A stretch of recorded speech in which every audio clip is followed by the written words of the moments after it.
Good morning everyone, welcome to Modern Mirror. आज हम start करने वाले हैं DC machine.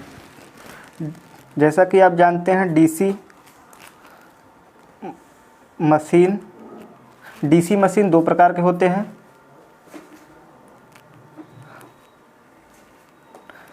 DC generator and DC motor. जो हमारा डीसी जनरेटर होता है ये क्या करता है कि डीसी जनरेटर मैकेनिकल एनर्जी को इलेक्ट्रिकल एनर्जी में कन्वर्ट करता है। और जो हमारा डीसी मोटर होता है ये क्या करता है, इलेक्ट्रिकल एनर्जी को क्या करता है, मैकेनिकल एनर्जी में कन्वर्ट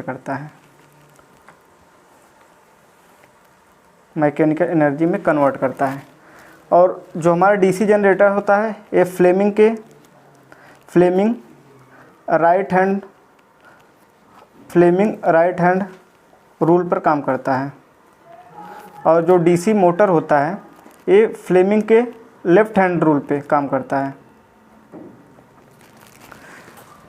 तो हम आज स्टार्ट करने वाले हैं डीसी जनरेटर। तो चलिए देखते हैं डीसी जनरेटर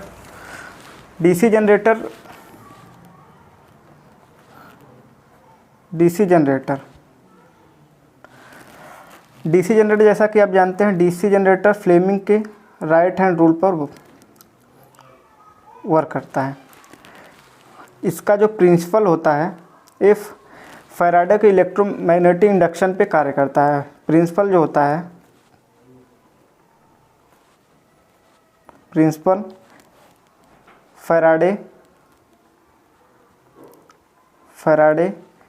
फैराडे के विद्युत चुंबकीय प्रेरण जो फैराडे के विद्युत चुंबकीय प्रेरण के सिद्धांत पर काम करता है। इसमें डीसी जनरेटर के जो मेन पार्ट होते हैं, इसका पहला मेन पार्ट होता है स्टेटर, दूसरा होता है आर्मेचर, तीसरा होता है कम्यूटेटर और चौथा होता है कार्बन ब्रश।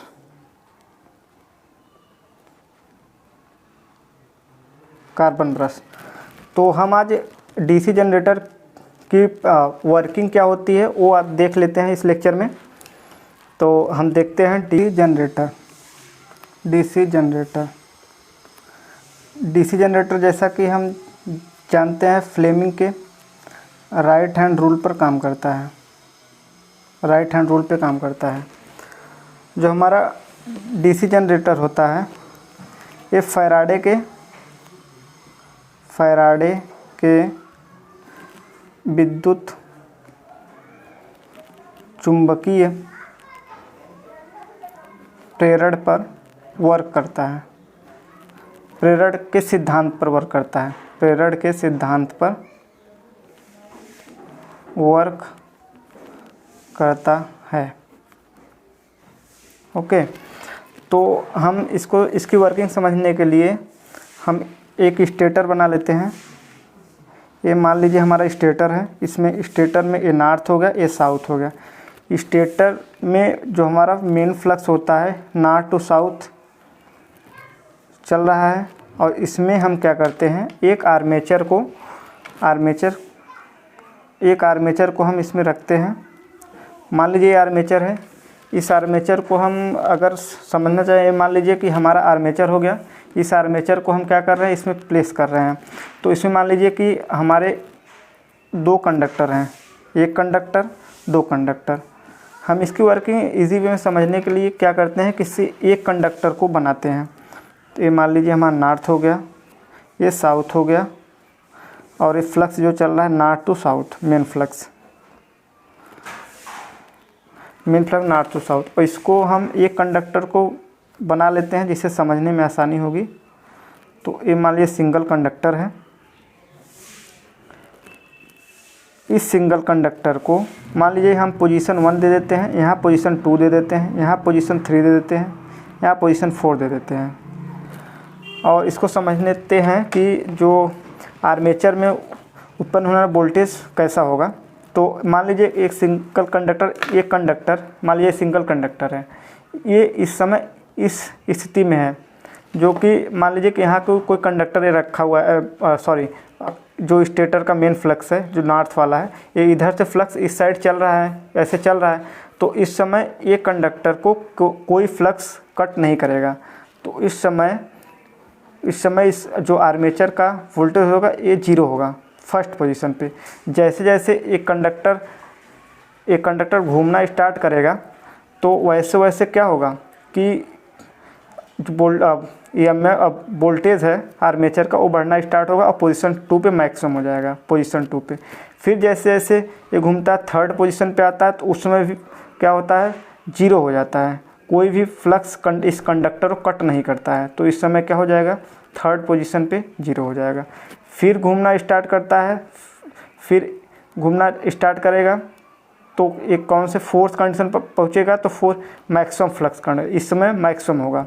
फिर जैसे जैसे घूमना अगर फर्स्ट स्टेज पर पहुँचेगा तो इस समय क्या होगा, कोई भी कंडक्टर को फ्लक्स नहीं कट करेगा पोजीशन फर्स्ट पे। तो जो आर्मेचर में उत्पन्न होने वाला हमारा वोल्टेज होता है वो एक साइनसोइडल वेवफॉर्म होता है। तो हम इस साइनसोइडल को हम चेंज करते हैं कम्यूटेटर की मदद से। किससे, कम्यूटेटर की मदद से। कम्यूटेटर की मदद से क्या करते हैं, इस एसी साइनसोइडल वेवफॉर्म को क्या करते हैं, डीसी में चेंज करते हैं। तो हम क्या करते हैं कि कम्यूटेटर को लगा करके इस एसी को डीसी में चेंज करते हैं। यदि मान लीजिए कि हम अगर समझना चाहें कि जैसे कि कोई जनरेटर होगा तो उस जनरेटर में तो हमेशा क्या, अगर राइट हैंड रूल लगा के हम क्या करते हैं, क्या उसका इलेक्ट्रिक जो हमारा उत्पन्न होने वाले करंट है उसकी डायरेक्शन ज्ञात करने के लिए यूज करते हैं फ्लेमिंग राइट हैंड रूल। तो हम इसको भी समझ लेते हैं कि डायरेक्शन को कैसे, मतलब राइट हैंड रूल लगा करके कैसे हम डायरेक्शन, जो करंट की डायरेक्शन है उसको हम समझते हैं कि मतलब कैसे डायरेक्शन क्या है उसकी। ये स्टेटर है, ये नॉर्थ हो गया, ये साउथ हो गया, और जो इसका फ्लक्स है ये तो जानते ही हैं, नॉर्थ टू साउथ है। ये आर्मेचर हो गया। इस आर्मेचर के मैग्नेटिक न्यूट्रल एक्सिस हो गया। इसके बारे में हम अभी जब आर्मेचर रिएक्शन बताएंगे तो उसमें आपको बहुत अच्छे से पता चलेगा कि MN मतलब मैग्नेटिक न्यूट्रल एक्सिस होता क्या है। अभी आप जान लीजिए केवल कि यहाँ पे मैग्नेटिक न्यूट्रल एक्सिस स्थिर होता है।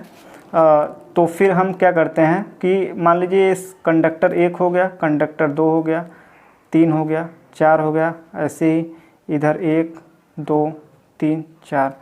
तो इसका हमको क्या करना है कि हमें इसमें करंट को ज्ञात करना है कि उस करंट की डायरेक्शन क्या होगी। तो हम क्या करेंगे, हमें फील्ड पता है तो हम जानते हैं राइट हैंड रूल लगेगा। तो क्या करेंगे, हम यहाँ पे राइट हैंड रूल लगाते हैं। राइट हैंड रूल लगाने का तरीका ये जो हम बता रहे हैं ये बहुत सिंपल तरीका है। इसमें क्या ये करना क्या है कि जो ये हथेली का ये वाला पार्ट है इसको हम नॉर्थ में ही रखेंगे, हमेशा नॉर्थ के साइड में। तो हम यहाँ पे देख रहे हैं और ये नॉर्थ हो गया, और मान लीजिए कि हम प्राइम मूवर से हम इस जनरेटर को इस साइड घुमा रहे हैं। तो हम ये जो हमारा थंब होता है ये डायरेक्शन हो जाएगा। तो हम देख रहे हैं इसको नॉर्थ में रखना है और डायरेक्शन, तो हमारा क्या होगा, हाथ ऐसे हो जाएगा इस टाइप से। तो जो हमारा डायरेक्शन होगा ये नीचे की तरफ, और इसको हमेशा नॉर्थ में रखना है, मतलब इस टाइप से। तो हम क्या करते हैं, तो जो हमारा जो यहाँ पे करंट की डायरेक्शन होगी वो क्या होगी, बाहर की तरफ होगी।